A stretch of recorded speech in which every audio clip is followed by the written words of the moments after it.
My name is Professor Rana Muhammad Babar, Aspire group of colleges ठोकर campus. बच्चों, आज हम चैप्टर नंबर 7 फर्स्ट ईयर का जो टॉपिक पढ़ेंगे मैथ का, उसका नाम है addition of probability. Addition of probability को समझने के लिए हम यूनियन, दो सेट्स की यूनियन की वेन डायग्राम का सहारा लेंगे, जिसको समझने में हमारे लिए आसानी होगी। तो आइए देखते हैं एडिशन ऑफ प्रोबेबिलिटी क्या है। तो addition of probability, the union of two set A and B, and it also can be represented by Venn diagram. There are three uses of A union B। यानी कि A union B के जो हमारे पास 3 cases हैं वो ये हैं। Case 1, when A and B are disjoint, यानी कि A और B में कोई भी नंबर जो है वो कॉमन ना हो, तो इसको हम क्या कहते हैं? डिसजॉइंट कहते हैं। इसको हम क्या कहते हैं? डिसजॉइंट कहते हैं। तो डिसजॉइंट की जो वेन डायग्राम है वो ये है कि देखिए A सेट आपके पास है और B सेट भी आपके पास है, लेकिन ये क्या है? एक दूसरे से डिसजॉइंट हैं, फासले पर हैं। तो लिहाजा इस वेन डायग्राम को हम क्या कहेंगे? Disjoint of A and B। Case number 2 जो है कि when A and B are overlapping. Overlapping का मतलब ये है कि A सेट में और B सेट में कुछ एलिमेंट्स या कुछ नंबर कॉमन हो, और इसको हम कहते हैं ओवरलैप। तो ओवरलैप में क्या होता है कि A में और B में कॉमन जो नंबर हैं वो क्या होते हैं? ओवरलैप करते हैं। तो इसकी जो वेन डायग्राम है वो ये देखें कि ये हमारे पास A सेट है, ये हमारे पास B सेट है। अगर इसमें ये वाला पोर्शन देखें, ये वाला, ये जो पोर्शन है ये ओवरलैप कर रहा है। इसका मतलब ये है कि इस पोर्शन में, ये जो पोर्शन है इसमें A के भी एलिमेंट्स हैं और B के भी एलिमेंट्स हैं जो मुश्तरक हैं, यानी जो कॉमन है। यानी कि A और B में जो कॉमन है वो इस छोटे से पोर्शन में क्या है? मौजूद हैं। तो इसका मतलब क्या हुआ कि ये जो दो सेट्स हैं A और B एक दूसरे के साथ ओवरलैप कर रहे हैं। तो तीसरा केस ये है, यानी कि तीसरे केस की तरफ अगर हम चलें तो तीसरा केस ये है कि when B subset of A, यानी कि B जो है वो सबसेट ऑफ A है। सबसेट की डेफिनेशन ये है कि अगर A सबसेट ऑफ B है तो फिर every elements of A contain in set B। तो A का हर एलिमेंट सेट B में क्या करे? कंटेन करे। तो हम उस सेट को क्या कहते हैं? सबसेट कहते हैं। तो फिर B का हर एलिमेंट्स जो है वो A में क्या करता है? कंटेन करता है। तो फिर B जो है वो सबसेट है A का। इसकी जो वेन डायग्राम है वो ये है कि ये टोटल जो आपके पास बड़ा सर्कल है ये सेट A को जाहिर कर रहा है, और ये छोटा जो बीच में सर्कल है ये आपको सेट B जाहिर कर रहा है। इसका मतलब ये है कि B के तमाम एलिमेंट्स जो है वो A में क्या है? मौजूद हैं। तो फिर B जो है वो सबसेट ऑफ A होगा। तो इसी 3 केसेस को अगर हम देखें, इन्हीं 3 केसेस को अगर हम लें तो फिर हम फार्मूला जो है वो डिस्कस करते हैं। यानी कि वो फार्मूला क्या है कि formulas for the addition of probability. Number 1, when A and B are disjoint, यानी कि ए और बी में कोई भी एलिमेंट्स कॉमन नहीं है, तो इस सेट को हम कहते हैं डिसजॉइंट। तो इसकी जो एडिशन ऑफ प्रोबेबिलिटी होगी, यानी कि P A union B is equal to P of A plus P of B. दूसरा केस जो है वो ये है कि when A and B are overlapping, यानी कि इसका मतलब ये है कि ए और बी में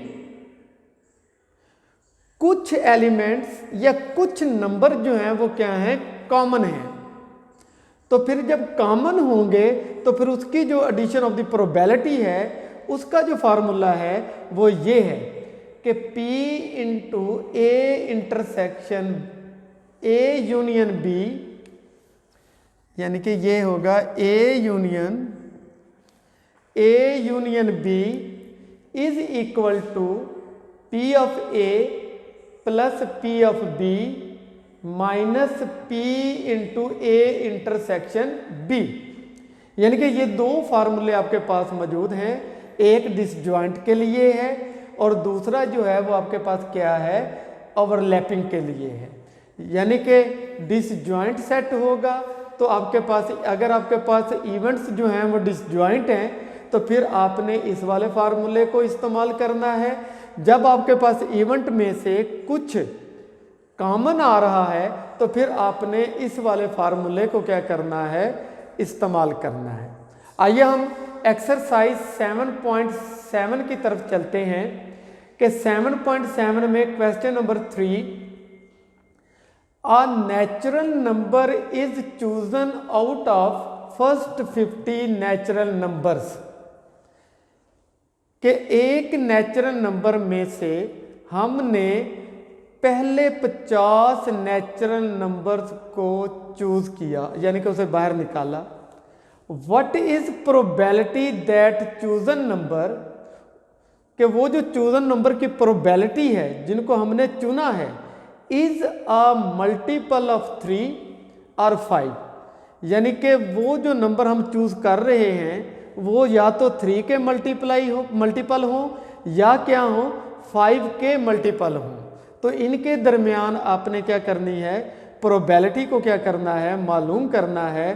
तो फिर हम आगे की तरफ चलते हैं, अगले पेज की तरफ चलते हैं।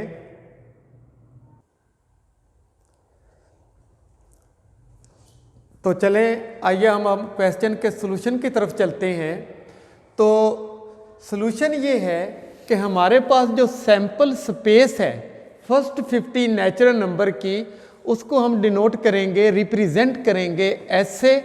तो वो सेट जो है 1 2 3 अप टू 50, यानी कि total number of sample space जो है वो आपके पास क्या आ गई, 50। आपके पास पहला इवेंट ए है, वो क्या है, मल्टीपल ऑफ 3, यानी कि इस सैंपल स्पेस में से आपने वो नंबर चूज करने हैं जो 3 के क्या हो, मल्टीपल हो, यानी कि 3 उनको क्या करता हो, डिवाइड करता हो। तो वो कौन कौन से नंबर होंगे, 3 6 9 48। अगर आप इनको काउंट करें तो आपके पास टोटल जो आपके पास इवेंट के नंबर्स हैं वो क्या हैं, 16। तो दूसरा जो है वो आपके पास जो इवेंट है वो है मल्टीपल ऑफ 5, यानी कि इस सैंपल स्पेस में से आपने वो नंबर चूज करने हैं जो 5 के क्या हो, मल्टीपल हो। यानी कि वो कौन से नंबर होंगे, 5 10 15 up to and so on 50।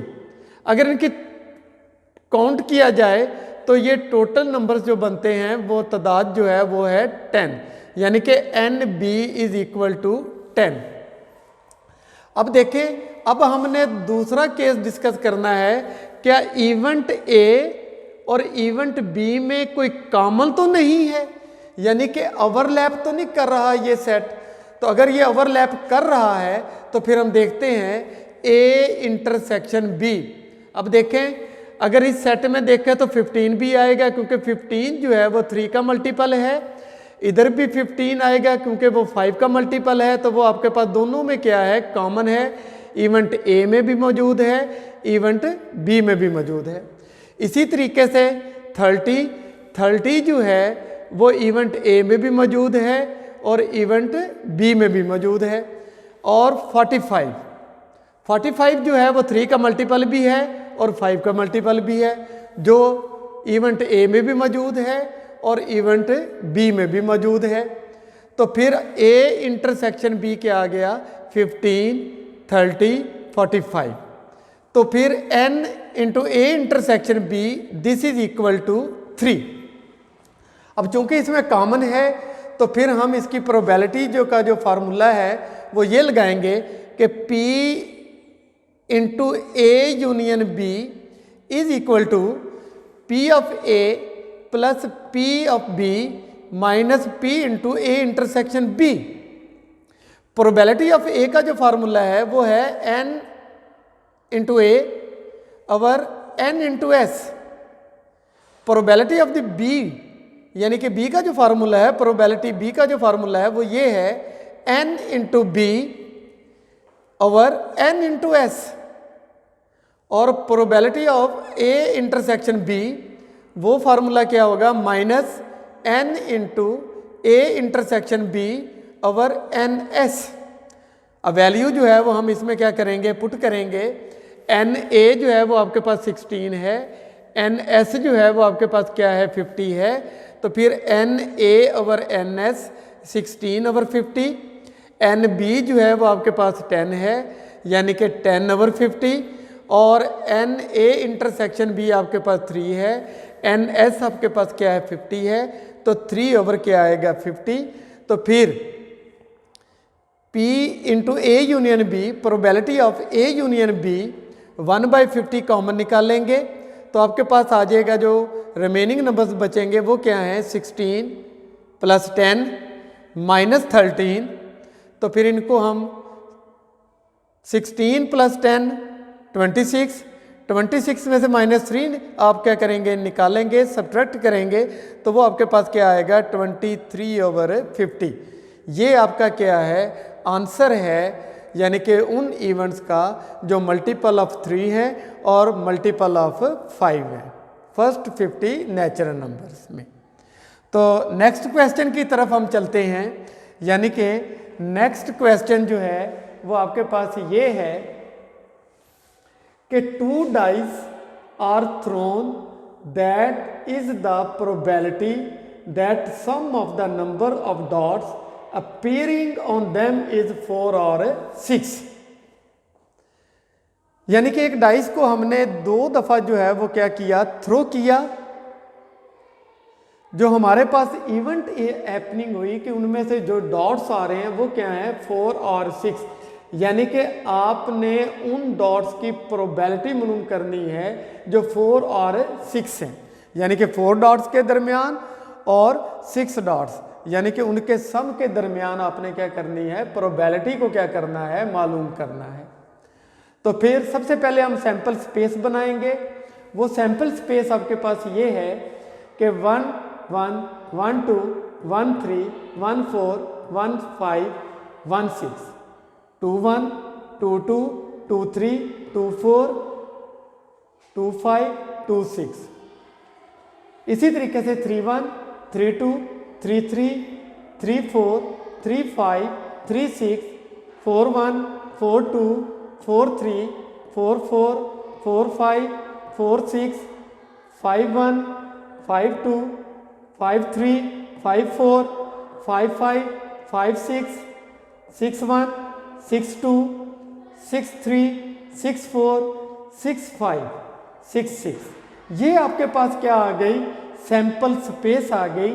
अगर इस सैंपल स्पेस की आप काउंटिंग करें तो आपके पास ये बनते हैं 36, यानी कि n into S is equal to 36।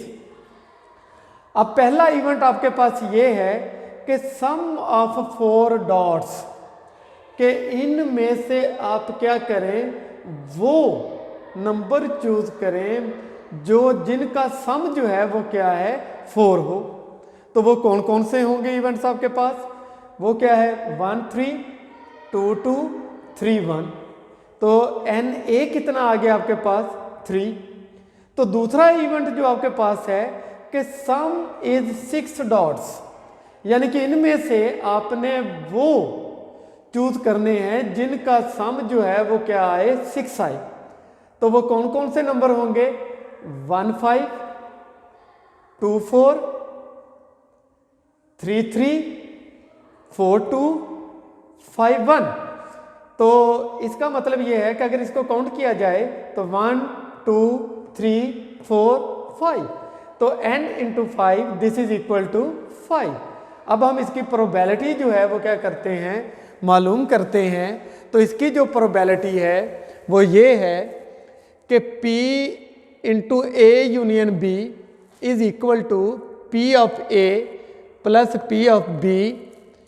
तो फिर P प्रोबेबिलिटी ऑफ A का जो फार्मूला है वो ये है कि n into A over n into S. Probability of B का जो फार्मूला है n into B over n into S.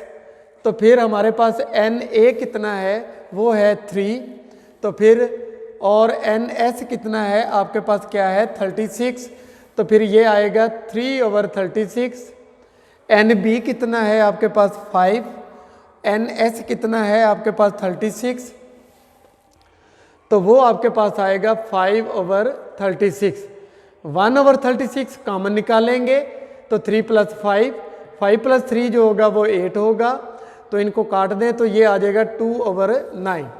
तो आपके पास जो प्रोबेबिलिटी आई इवेंट ए और इवेंट बी के दरमियान एडिशन ऑफ द प्रोबेबिलिटी वो ये है 2 ओवर 9।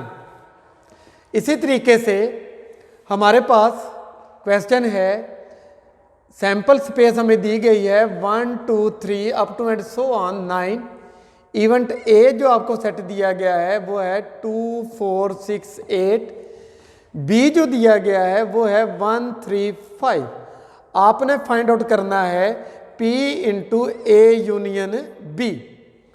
तो फिर हमारे पास सैंपल स्पेस जो बन रही है वो ये है कि 1 2 3 9 तक। तो एन एस कितना हुआ 9। ए यूनियन बी यानी कि ए और बी के दरमियान आप यूनियन लें तो वो आएगा 1 2 3 4 5 6 और 8। तो अगर इसको काउंट करें तो ये हमारे पास क्या आता है 7। तो n into A union B this is equal to 7। तो इसकी जो प्रोबेबिलिटी होगी P into A union B तो वो होगी 7 ओवर 9। यानी कि ये आपका क्या है आंसर है। तो बच्चों आज का लेक्चर जो है वो इतना ही है। तो आज हम इसी लेक्चर से हम अपने लेक्चर को क्या करते हैं ख़त्म करते हैं। इजाज़त दें। अल्लाह हाफिज़।